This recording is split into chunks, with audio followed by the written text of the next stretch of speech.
Welcome into the recap of the Bears' 19-3 loss to the New England Patriots Sunday afternoon at Soldier Field. I'm David Kaplan. It's brought to you by our great partners at the Chicagoland and Northwest Indiana Chevy dealers. They are the official truck partner of the Chicago Bears. And Feldco, they are Chicago's home renewal experts, 866-4FELDCO.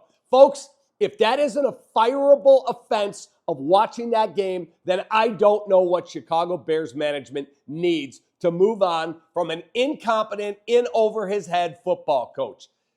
I don't want to hear any more about the hits principle because your team did not come today ready to play. They were flat. They were out-prepared.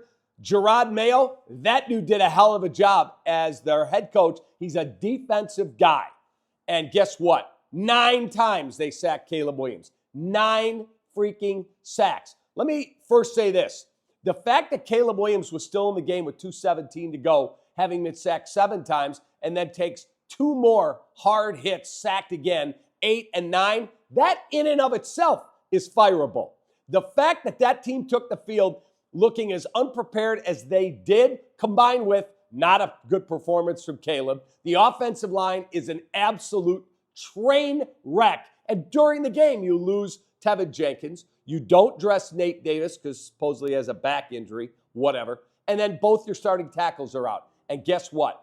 You got what you deserve. You got the ever-living crap kicked out of you because you didn't prioritize the offensive line. That's number one. And number two, your head coach is not a competent football coach. He's not a leader of 53 men. And when you watch the way that team played today and how unprepared they looked for what New England threw at them from the defensive side, absolutely freaking awful. Awful. Let me run through a few things here for you. But I would think there's a chance they fire the head coach tonight. Because if they don't, they're just telling you we're flushing the rest of the season because it is over. You're 4-5, and you got the hardest remaining schedule of any team in the National Football League.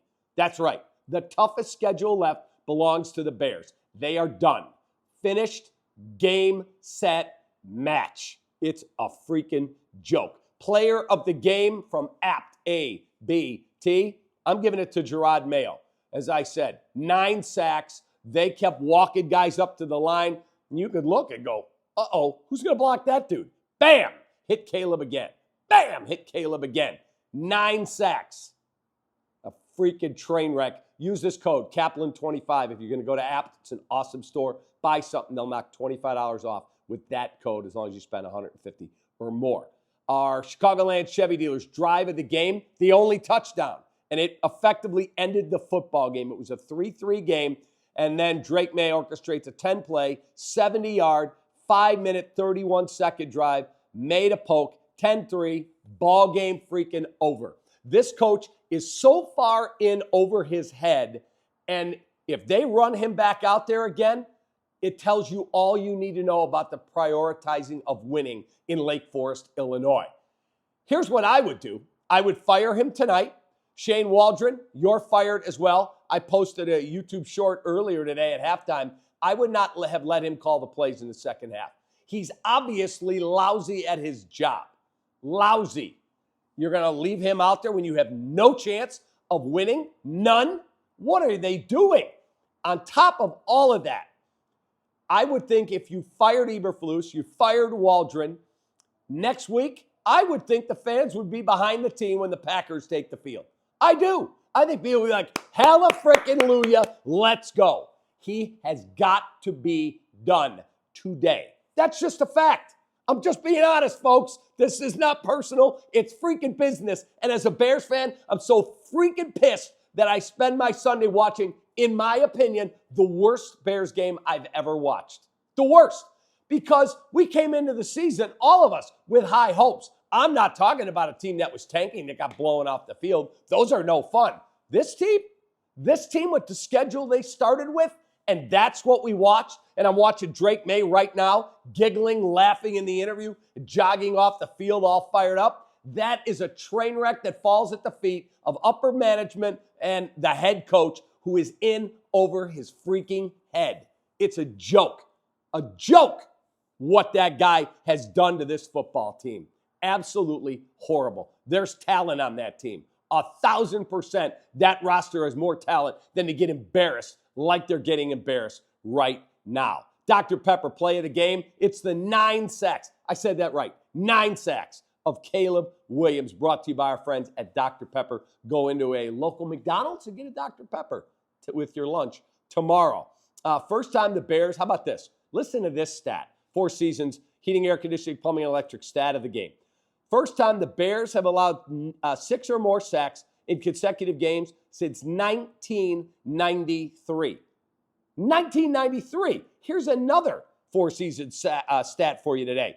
The first time the Bears have gone back-to-back games without a touchdown since 2004. Trainwreck City and all the Eberflus chants that were raining down on him, 1,000% justified. Here's hoping upper management was listening and has a meeting tonight at Hallis Hall and informs him, Coach, we appreciate the effort. You're out. Here's your money. Bye-bye. And I don't care who coaches the team. Any of you out there can coach the team the rest of the way. I don't care. I don't want to see him on the sideline anymore. Period. End of story. Here's our question of the day for you. Brought to you by Incan Law, 312-6million. It's a very easy one. Not should they fire Matt Eberflus, because there's nobody other than maybe people in his own family that would tell you he should keep his job. Will the Bears fire Matt Eberflus before the Green Bay game? Or does he actually coach that game? Because if he does, tone deaf up there in Lake Forest. Tone deaf. That's just a fact. You have got to move on from this guy. Post your thoughts right here on YouTube. Best answer? In fact, best 2 answers. I'll send you guys to Lou Malnati's for dinner with a gift card. Go to LouMalnati's.com for a location near you. As I said, toughest remaining schedule left. Packers here next week. And it's worse than we could have possibly ever imagined. Again, Caleb was not good. I'm not going to defend Caleb. But you stand back there and get hit time and time and time and time again and get sacked 9 times. He's got no chance. He's got to be better, but he's got no freaking chance. And that offensive line, decimated, done, finished, over. It is a freaking joke. Bears lose 19-3. Have a great rest of your Sunday. I'm going to watch real football the rest of the day because that was enough to make me effing puke. Take that.